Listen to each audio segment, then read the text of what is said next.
Vous savez ce que c'est un rêve de gamin. Moi, je me souviens du mien. Je voulais être footballeur. C'est simple. De 6 ans à 17 ans, il y avait que ça dans ma tête. Je voulais être Georges Weah, je voulais être Romario, je voulais être Ronaldo, je voulais remplir les stades, je me voyais en haut de l'affiche. C'était ça, mon rêve de gamin. Quand vous m'entendez, vous pensez certainement aux autres. C'était quoi? Devenir rappeur, devenir super danseur, devenir super chanteur, devenir un pompier, devenir un docteur. On a forcément eu cette obsession quand on était ado. Aujourd'hui, je vais vous parler du rêve de gamin de Tim. Tim, c'est un jeune homme au milieu des années 70 aux États-Unis. Il n'a qu'une obsession, devenir une star du basketball mondial. Il s'entraîne comme un dingue. Il joue à l'école, il joue en dehors de l'école, il joue les week-ends, il joue le soir, il joue la journée, il joue tout le temps au basketball. Et grâce à ce travail, il arrive à maintenir un niveau au fil des années, jusqu'au jour où un moment crucial arrive. Ce jour-là, Tim a face à lui une équipe plus jeune. Et là, il se prend une raclée. Il se fait dominer, il ne touche pas une balle. Il est dominé dans tous les compartiments du jeu. C'est un choc pour lui. C'est un choc parce qu'il est confronté au haut niveau. Et là, une remise en cause de son rêve de gamin commence. Est-ce que je suis fait pour ça? Est-ce que je vais y arriver? L'écart est trop grand. Mais tous ces sacrifices que j'ai mis là-dedans ne peuvent pas rester comme ça, sans résultat. Et Tim réfléchit, et il décide de ne pas abandonner, et plutôt de reformuler son rêve. Il atteindra le haut niveau du basketball. Il ne sait pas comment à ce moment-là, mais il sait qu'il va y arriver. Il fait des recherches et il s'intéresse tout doucement à la biologie. Il commence à étudier tout ce qu'il faut savoir sur le corps humain. Et ça le fascine, ça le passionne, à tel point qu'il se dit que son avenir est peut-être justement d'accompagner les grands champions du sport mondial. Il étudie la physiologie, il étudie la biologie, il étudie la musculature.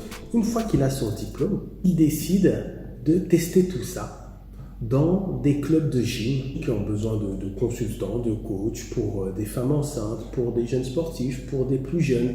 Et ça lui permet de tester si sa connaissance théorique qu'il a du corps humain correspond à ce qu'il veut en faire d'un point de vue pratique.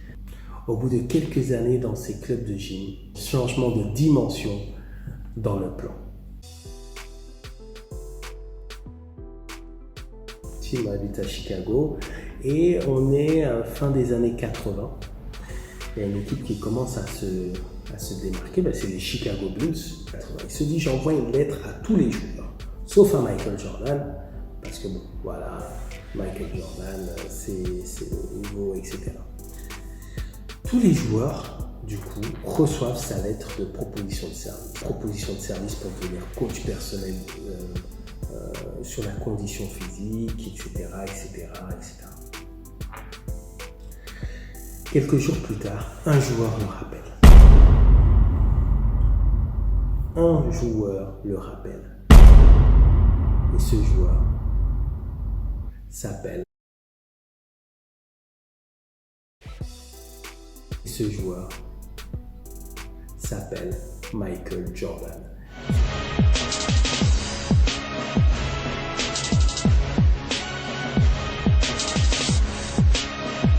C'est que les meilleurs veulent toujours apprendre. Michael Jordan rappelle Tim Grover.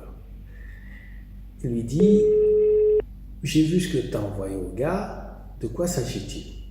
Rendez-vous avec Michael Jordan, qui est la star absolue des Chicago Bulls, mais qui à ce moment-là a des problèmes de blessures, de conditions physiques.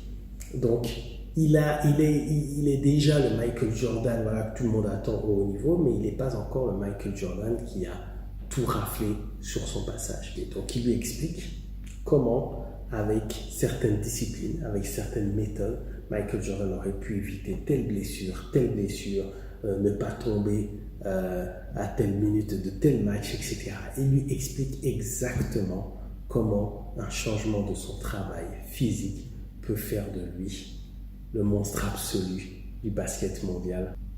Donc Michael Jordan l'écoute attentivement et lui accorde 30 jours d'essai. Ces 30 jours d'essai se transformeront en 15 ans de collaboration entre Michael Jordan et Tim Grover, qui deviendra donc son coach personnel pendant 15 ans, pendant tout le reste de sa carrière. Il ne le lâche plus. J'ai pas besoin de vous raconter la suite de Michael Jordan, les différents titres NBA, les différents titres MVP. La première chose, c'est notre rêve. Essayez d'étudier une autre façon peut-être de l'atteindre s'il y a des difficultés. La deuxième leçon, c'est l'humilité pour étudier un domaine. Avoir cette humilité-là vous permettra vraiment de vous présenter comme expert lorsque vous arriverez au niveau supérieur. Et le troisième point, provoquer sa chance, frapper à la porte des plus grands. J'espère que vous avez apprécié cette histoire. Moi, je prends du plaisir à raconter des histoires, donc je vous les partage avec vous et je vous dis à la prochaine. Ciao.